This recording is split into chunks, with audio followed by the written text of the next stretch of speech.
Hello everyone, start करते हैं आज की वीडियो को। और इस वीडियो में हम डिस्कस करने वाले हैं कि कैसे ईरान में हुआ धमाका वर्ल्ड वॉर 3 की ओर हमारे लिए ले जा सकता है।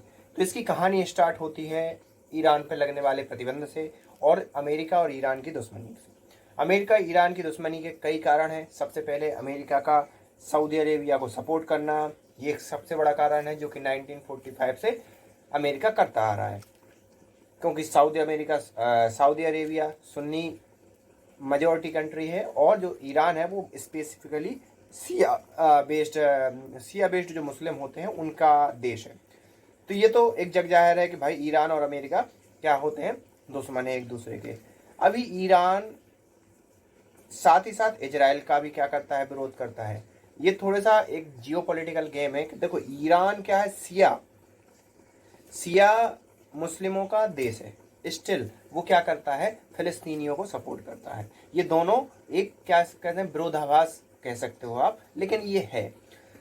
तो इजराइल भी क्या हो गया, ईरान का क्या हो गया, दुश्मन हो गया।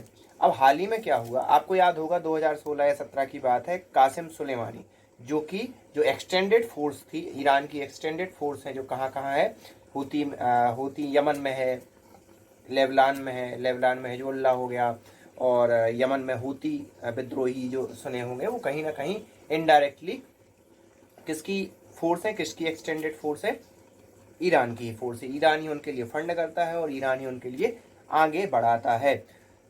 तो ये किसके द्वारा बनाई गई थी, कासिम सुलेमानी के द्वारा। तो कासिम सुलेमानी 2016 में अमेरिका के द्वारा मारा गया। एक ड्रोन स्ट्राइक अमेरिका ने की इराक के अंदर, और वो कासिम सुलेमानी उनका जो मेन कमांडर था, जो कि सुप्रीम लीडर जो ईरान के थे, उनका दाहिना हाथ भी कहते थे, तो उनका वो लीडर मारा गया। पूरा का पूरा ईरान ने प्रोटेस्ट की और पूरा का पूरा ईरान उनके जनाजे में शामिल हुआ। अभी क्या था कि उनकी जो जो डेथ एनिवर्सरी है उसकी, वो डेथ एनिवर्सरी मनाने के लिए वहाँ पे ईरान ने या ईरान की गवर्नमेंट ने क्या किया, एक कार्यक्रम आयोजित किया, जो होती ना उनकी कब्र, उस पर, उसकी कब्र पर जब ये सब आयोजित किया तो वहाँ हो जाता है एक धमाका।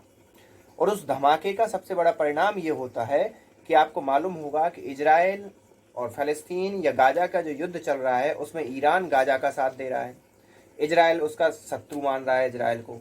क्योंकि जो गाजा के जो आतंकवादी हैं वो भी किसके समर्थित है, हमास जो है वो किससे समर्थित है, ईरान से समर्थित है। तो इन दोनों को अब ईरान बोल रहा है कि या तो इसने अमेरिका ने करवाया है ये हमला, या फिर इजराइल ने करवाया है। ईरान ने ये नहीं कहा, ईरान ने इतना कहा कि भाई जो भी इसके दोषी हैं उनको हम बख्शेंगे नहीं। लेकिन अमेरिका ने वहां पे कमेंट किया कि भाई अमेरिका का कोई हाथ नहीं है, और मुझे ये भी लग रहा है कि इजराइल का भी हाथ होने के कोई चांसेस नहीं है। मतलब इजराइल और अमेरिका ने स्पष्ट रूप से, अमेरिका ने ही इजराइल का पक्ष लेते हुए एक संदेश दे दिया कि भैया इजराइल भी उसमें शामिल नहीं है। तो ईरान इस चीज़ की भूल ना कर दे कि वो अमेरिका और इजराइल को मान ले कि उन्होंने ये हमला करवाया। अगर इजराइल ये मानता है